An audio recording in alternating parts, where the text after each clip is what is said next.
뱃살이 넉넉한 분들은 벌써 만성염증에 노출되어 있다, 이렇게 봐야 될 것 같습니다.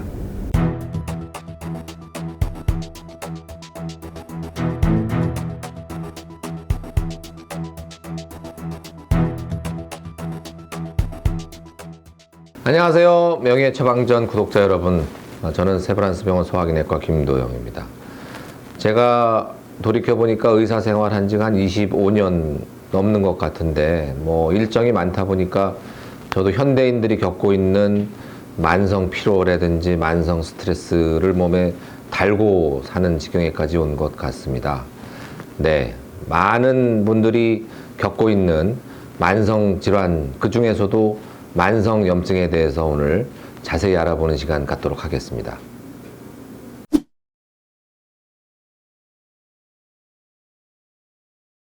췌장을 예로 들어서 말씀드려 볼까요? 췌장염이라는 게 있죠.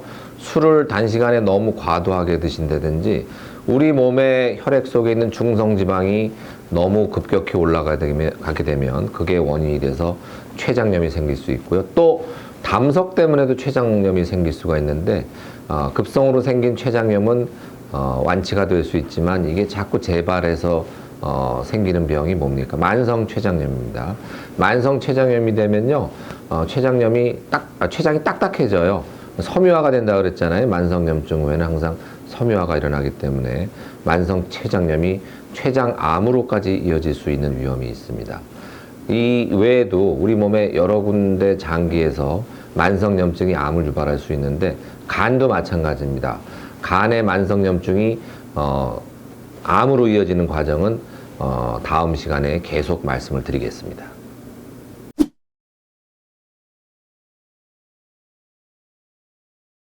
만성염증은 급성염증 후에 따라오는 겁니다. 처음부터 만성염증이 있는 게 아니고요. 급성염증이 6개월 내에 사라지지 않을 때, 그때 이제 6개월 후부터 만성염증이라고 하는 거죠. 만성염증에 걸리지 않으려면 급성염증부터 그래서 걸리지 않아야 되겠죠. 외부 요인인 바이러스나 세균, 독소 이런 것에 노출되지 않도록 조심을 해야겠고요. 급성염증이 생겼을 때 사소한 염증이라도 빨리 진단하고 치료하는 과정이 필요하겠습니다. 아무리 노력해도 안 되는 수가 있죠. 만성염증에 취약한 분들은 면역 조절이 정상적으로 작동하지 않는다고 봐야 되겠습니다.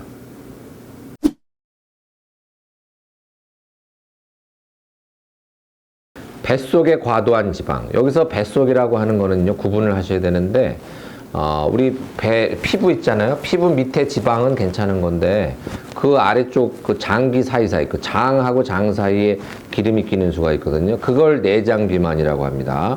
그러니까 피하 지방하고 내장 비만은 구분하셔야 되는데, 내장 비만은 염증을 불러오게 됩니다. 이게 지방간에서도 마찬가지라고 지방간 시간에 말씀드렸잖아요. 지방간이든 내장 비만이든 이 지방이 대사가 되면서 타면서 연료로 쓰일 때 타잖아요. 지방을 태워야 되잖아요. 그 대사 과정에서 산화 스트레스라는 게 발생하거든요. 산화 스트레스를 적절히 해소하지 않으면 이게 염증 세포를 불러온다. 그래서 지방이 있고 과도한 지방에 의해서 대사 과정에서 산화 스트레스가 발생하고, 그 스트레스가 염증 세포를 모여들게 하는 이런 과정이 바로 내장 비만하고 만성염증의 연관성이거든요. 그래서 뱃살이 넉넉한 분들은 벌써 만성염증에 노출되어 있다, 이렇게 봐야 될 것 같습니다.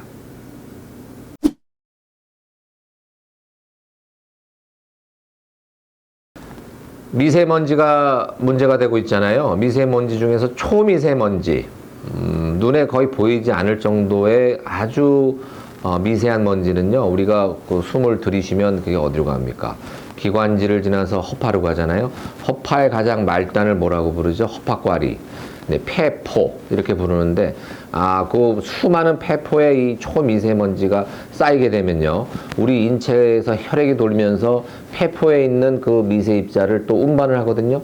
그러니까 그 미세먼지가 전신을 돌아다니면서 각종 염증 반응을 일으킬 수 있다는 겁니다. 그래서 미세먼지가 폐암도 유발할 수 있을 뿐 아니고요, 우리 몸의 각종 장기에 염증을 일으킬 수 있기 때문에 각별한 주의가 필요하겠습니다.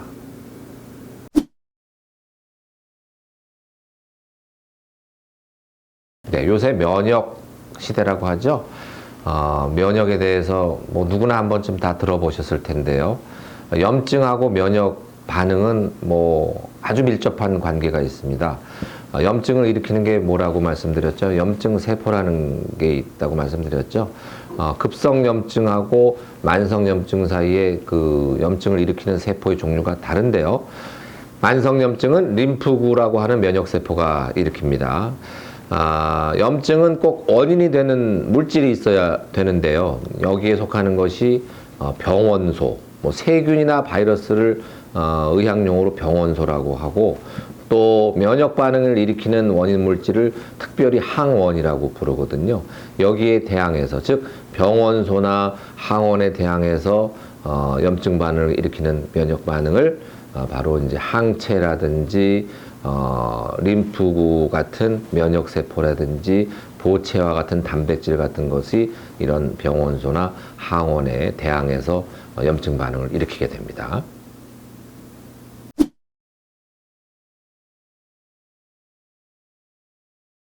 최근에 미생물이 만성 염증에 영향을 준다는 보고가 많이 나오고 있는데요. 우리 몸에 미생물들이 많이 살고 있는데 가장 많이 살고 있는 데가 어딘 줄 아세요? 바로 대장입니다. 대장균이라는 세균 많이 들어보셨잖아요. 대장균은 유익한 세균은 아니고요. 듣도 보도 못한 여러 이름의 세균들이 대장에 잔뜩 살고 있는데, 유익한 균이 대장에 많을수록 우리 건강에 좋다. 왜냐하면요, 그 세균을 이루는 구성 성분들이 장 점막을 뚫고 혈관으로 들어오게 되거든요. 근데 유해한 세균의 성분이 올라오게 되면 독이 되는 것이고, 유익한 세균의 성분이 혈액을 타고 돌아다니면 그게 전신에 항염증 효과를 발휘하기 때문에 좋은 영향을 주게 되는 겁니다.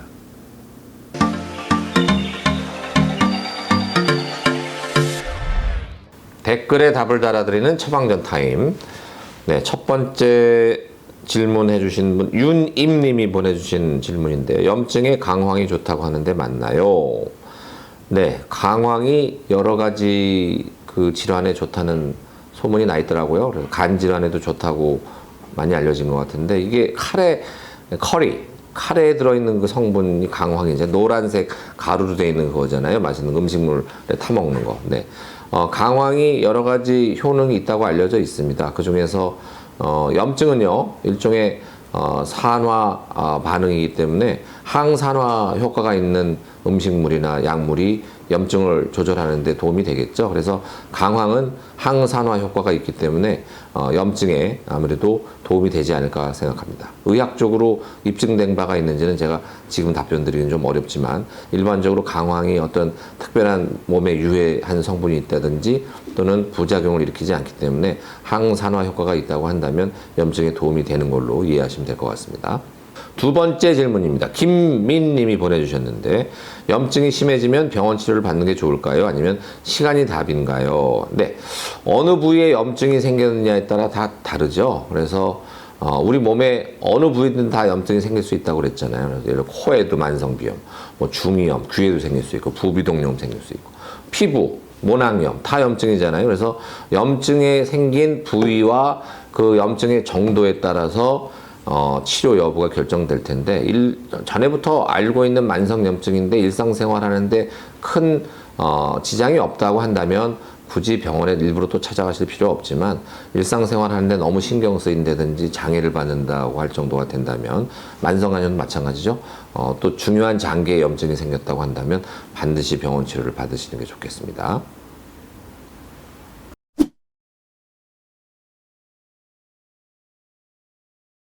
오늘은 만성염증을 일으키는 원인에 대해서 다각도로 살펴보는 시간을 가졌고요.